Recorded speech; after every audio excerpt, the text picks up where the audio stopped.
اللهم بارك. النهاردة إطعام، والجنيه اللي بتطلعيه للإطعام بيرجع لك ستر وصحة وراحة بال، وربنا بيرزقك أضعاف ما تتمني.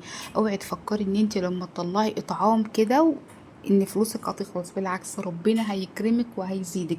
النهارده اطعام عملت لحمه، سلقتها وشوحتها كده بالزبده وحطيت عليها ملح وفلفل اسود، وعملنا كمان رز كده بالزبده كان تحفه، وعملت كمان صلصه. وانا ما حبيتش احط الوجبات في علب، لان العلب بتبقى كميتها كبيره وحجمها كبير، ببهدل فيها وانا ماشيه. فانا حبيت اعمل الفكره دي، اعمل ساندوتش زي المركب كده، واحط الرز واحط الصلصه واحط قطعه اللحمه. وفي حاجه يا جماعه عايزه اتكلم فيها، انا بشوف ناس تعمل الاطعام ما بيبقاش فيه نظافه خالص، وبيمسكوا الاكل بايديهم والمنظر بيبقى مش لطيف. اتقوا الله في الاطعام اللي انتوا بتعملوه، ولازم يبقى فيه نظافه في الاطعام اللي بيتعمل. دي اول حاجه. تاني حاجه، مش انا اللي عامله الاطعام، في واحده هي اللي مشاركه في الاطعام، ربنا يا رب يبارك لها ويوسع عليها ويمدها من زود.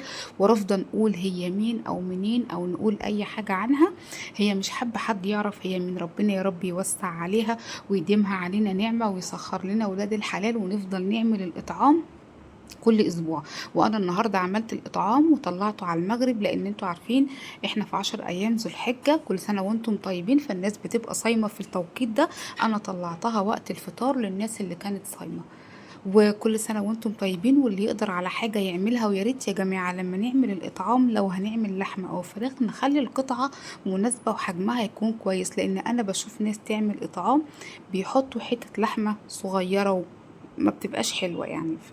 او حتة فرخة صغيرة. يعني انا عاملة قطعة اللحمة 200 جرام، اللهم بارك، القطعة حلوة جدا. واللي ياخد الساندوتش، وعملنا الإطعام النهاردة اللهم بارك 60 ساندوتش، 60 ساندوتش عملناهم.